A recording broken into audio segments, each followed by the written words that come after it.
Welcome to lecture number 2. We'll begin with characterization of the most important character, Margot. Margot is the protagonist of the story. You can call her Margot, or Margot. She's the protagonist of the story, All Summer in a Day, who is presented to us as a frail girl who is being locked up by her classmates in the closet in a school in Venus when the sun comes out for an hour after continuous rain for 7 years. She has come from Earth 5 years back and she is now 9 as her classmates.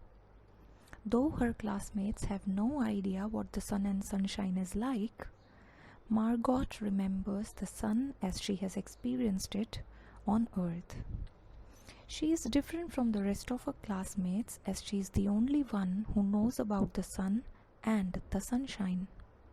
She's been under the sun when she was on Earth, and now in Venus she suffers because of the lack of it. As we meet her, we see that she has lost all her colors due to the lack of sun. She has lost the red of her face, blue of her eyes, golden color of her hair. She is now pale and frail. F-R-A-I-L. Frail means thin, skinny, and very lifeless looking. And this is all because she is not getting the sunshine which she was habituated to receive when she was on Earth. Her difference from her other classmates makes her a character who is despised by her classmates. Despised meaning differentiated, prejudiced, and hated. They are jealous of the fact that Margot has experienced the sun, and also of the fact that Margot may again go back to Earth to experience sunshine.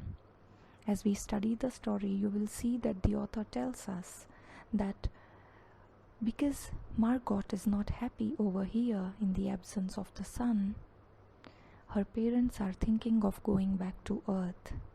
Her classmates know this, and therefore they are more jealous of her. The jealousy of classmates make them bully her, and on the day when the sun is supposed to come out in the planet Venus, they do something to her. And when after the sun is gone, the classmates remember what they have done to her. It is very much evident from the story that how the lack of sunshine can have negative impact, not only on a child's health, but also on their psychological state. Margot as one child and all other children on the other side.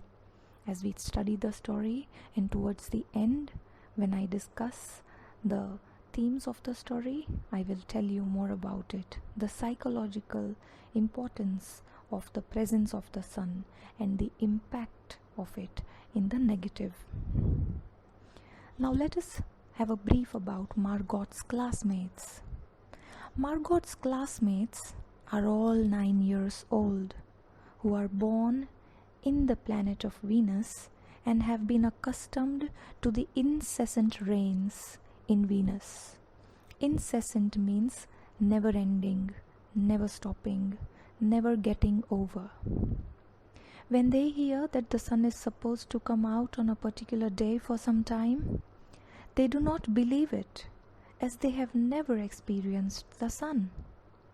The sun comes out in every 7 years in Venus. So when these kids were 2 years old, the sun had last come out. But they do not have any memory of that day because they were very, very young at that time. So now when they hear about the prediction of the sun coming out, they are very eager to meet the sun. But at the same time, they also think that it may not be true at all. In the beginning of the story, Ray Bradbury writes about these children, that the children pressed each other like so many roses, so many weeds intermixed. These images of roses and weeds that are intermixed They bring to us an image like a bouquet of flowers, enjoying life in all its happiness and joy. If this is one side of these children, the other side is their jealousy and bullying.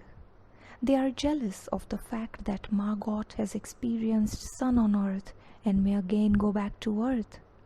So they bully her all the time, and the moment when the sun comes out in the Venus, they do something unfair with Margot. If the children are a bullying pack, then they also are children who suffer from remorse, from guilt, when they realize their mistake towards the end of the story. They figure out after coming back from experiencing the sunshine that Margot is in a miserable state because of them. So they all go with guilt to her. Their downturned faces tell us that they are feeling guilty. And after all, they are not as bad as it seemed when they had done this miserable thing to Margot. The real selves of these children, the real identity, the real character of these children is also portrayed by Ray Bradbury during the hour when the sun shined in Venus after 7 years, as all kids bathed themselves in sunlight and ran among the trees with joy at heart. Let me also tell you that the main themes of this story are this. Number 1, jealousy, which is a characteristic of human soul. Second is bullying, where there is a phrase of heard, might is right. I'll elaborate on this towards the end of the story. And the third major theme is the natural order and the significance of sun in our life. The natural order here refers to this, that every morning we enjoy the sun, and therefore we take it as granted. We do not acknowledge every morning that the brightness, the new hope, and the greatness that enters into our lives every morning is not just usual, because immediately the author makes us compare the time in Venus, where the sun shines only for an hour, after 7 long years, and for the rest of the time there is nothing but rain, which leads us to understand the significance of sun in our life, both physically and psychologically. I'll end this briefing over here. We'll begin with the short story in the next class. Thank you.